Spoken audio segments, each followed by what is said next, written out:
Do you guys have a friend who's, smoking daily? Or maybe do you guys have like a family member that drinks every day? And they swear they can stop anytime that they want, And you tell them, okay, no, take a week off. And they can't do it. Deep down, you know that they really can't do that. Now, let me ask you something. Can you go 1 week without sugar? And I mean all sugar. And I mean the sweets, the baked goods, the cookies, the refined carbs like bread, pasta, rice. Can you go a week without those things? Or are you like negotiating in your head already? Like, does this count? Does that count? Well, what I believe actually is that after alcohol, sugar is the most socially accepted addiction. And today, we're going to talk about that. You're listening to Healthy Hypocrites. This is the podcast where we talk about the messy intersection between faith, science, and health.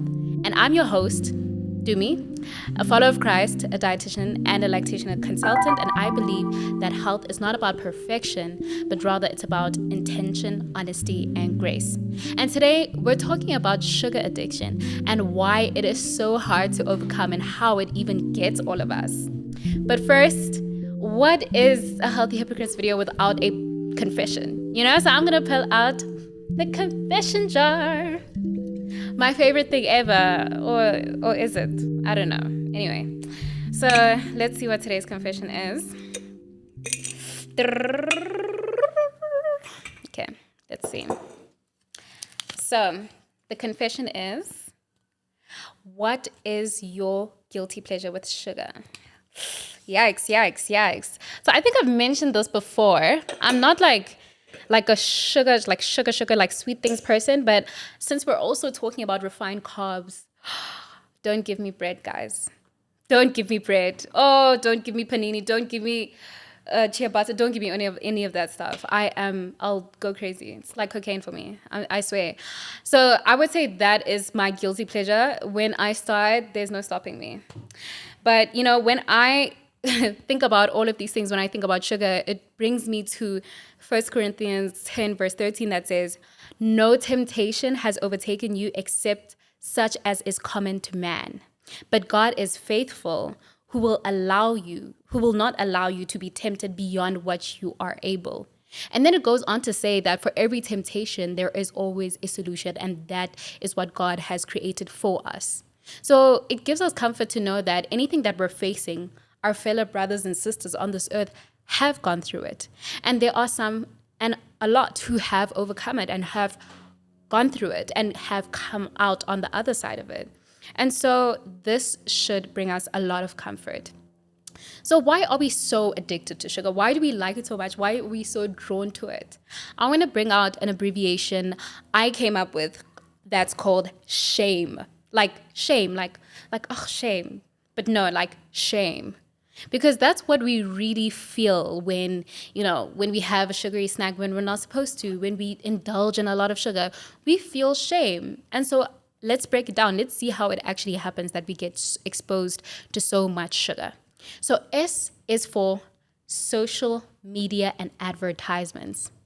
I cannot tell you how many crispy chicken burgers I've seen on billboards, how many KFC specials that are happening, how many fast food I've seen on billboards year after year after year, day after day after day. And you never see a single, advertisement for a vegetable. You never see an advertisement for a fruit, like who's going to make money out of that, So it shows us how the exposure is everywhere. It's all around us. Another thing I mentioned just now is social media. You guys know it. If your feed is like that, you know it. You know that you see the recipes and the guys who are doing the thirst traps and the cooking videos all at once, the cheese pulls and the mukbangs and the ASMRs and all of these things that are there and that are so cool, the cool restaurants, the nice spots, the places you want to visit. It's all around you. The social media and the media exposure does not play. Because they want it in your face. They want you to be hooked and to be addicted. And it's actually backed by science that seeing food actually, seeing these different foods actually activate the reward areas in the brain. And so they trigger your brain to want that sugar even though you're not hungry. Speaking of hungry, speaking of cravings, I want us to go to H, which stands for hormones. When we eat sugary items, our sugar levels spike, right? So the sugar in our blood goes up and then it crashes, right? And when it crashes, right, because the insulin also now goes up and crashes, on its way down, a lot of things happen. And one of those things is those cravings. Another hormone that a lot of us have been talking about recently is dopamine. And this is the reward hormone, the one that makes you feel good, that satisfaction hormone. And a 2008 study actually shows that sugar produces the same changes in the brain or similar changes in the brain as addictive substances do. And this is insane. It was a crazy thing to learn. And speaking of addiction, that brings us to the A in shame, right? Which stands for addictive tendencies. Unfortunately, we're not all made the same. We have different genes, and some of us have more addictive genes than other people do. That's just the way that we are. And moving on really quickly to that, speaking of genes, we go to the M, mates and family. Our friends, our family, and your boyfriend who buys you Uber Eats every time you want it, your boyfriend who spoils you. These are also the people that influence our decisions to consume sugar. Sugar sometimes can be social. And that's not a good thing. It's not a bad thing. It's just a thing. It can be social. At every party, they could be chips, they could be sodas, they could be all of these different things that contain sugar and that increase your chance of exposure. Another thing is family. Your aunt might have made her special milk tart, and you tried because you want to try it, but you tried also because you'll feel bad if you didn't try her milk tart or her special scones or whatever it is. And speaking of emotions, we come to the last part of this acronym, which is E, which stands for emotional eating. This one is so personal. And the reason why I say this one is so personal is because I have patients. I'm a dietitian. I see patients every day. And some of them might come to me and they might say, I'm not an emotional eater. But then you ask them, okay, so at night, you said that you snack more. Okay, cool. Now, what happens at night? Like what happens, how you feeling and all that. And they'll say, just watching TV and just feel for something. So what is that? Just feel for something. Just a little bit bored, And suddenly the link between the food and the emotions are there. Because then would that be boredom eating? So many of us are so caught up in this, the ways that we do things that we often don't attach labels to them, or we struggle to identify something that might be kind of like throwing us off or something that might be harming us, like, emotional eating. And don't get me wrong, we all eat somehow, some way, we all eat out of emotion. It's not like every single time a person eats, it's pure hunger. You might grab a chip, have a slice of cake on someone's birthday, and because there's positive emotions and there's negative emotions, but it is something to be aware about.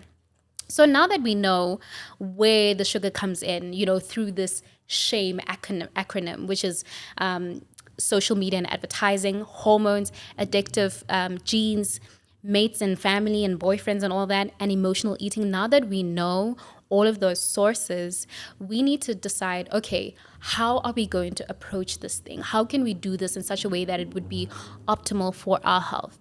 The first thing, and I know you guys have heard so much of me saying this, is the power of your environment, right? Think about what is visible to you, what is accessible to you, what is within your sight, what is within your immediate reach, because those are the things that you're going to go for. We cannot rely on willpower, because willpower will just, it will end up taking you to it. Like just imagine every single day when you go to sleep, you have chocolates in your bedside table, right? And maybe like 5 out of 7 days, you kind of like ignore that, like you forget or you ignore it. But then you remember, hang on, I have these chocolates in my bedside table. And so Saturday and Sunday, it's you and the chocolates, binging the chocolates. So whatever you have near you, whatever you have around you, that's what you're gonna have, because that's just how we work. The second thing is exposure.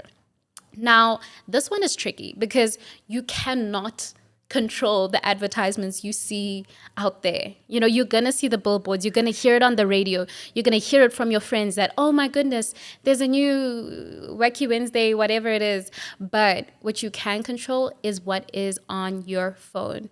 When we scroll and we entertain certain, loops and loops and loops of reels and shorts, it tells whatever app you're on that you're interested. And of course, you're going to keep getting that content.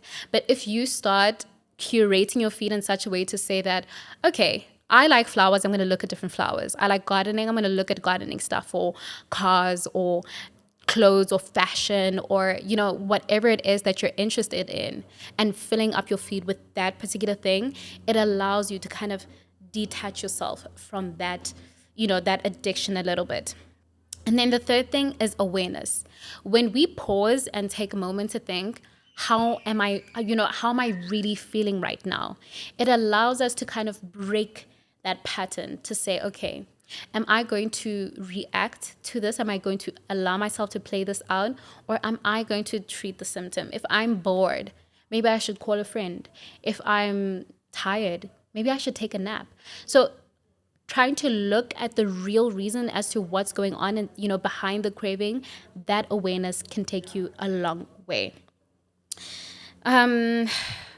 So I want us to go to 1 Corinthians 6 verse 12 that says, all things are lawful for me, but all things are not helpful.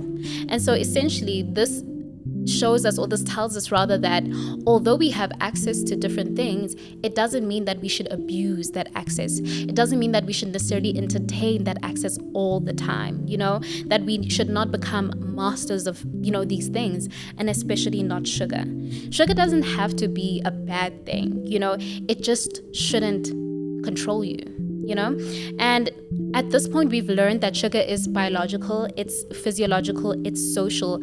And so if we need to take the time to understand this on a much deeper level and see it for what it is. Because once we start to notice the patterns, the triggers, and the environment, only then from that place of awareness, we can change. And remember that it is not about perfection, it's always about intention. You've been listening to Healthy Hypocrites. This is the podcast where we get real about wellness and grace, and I'm Tumi. And until next time, remember that you do not need to be perfect to be at peace. You just need to be present and intentional. And I will see you next week Tuesday at 6. Bye.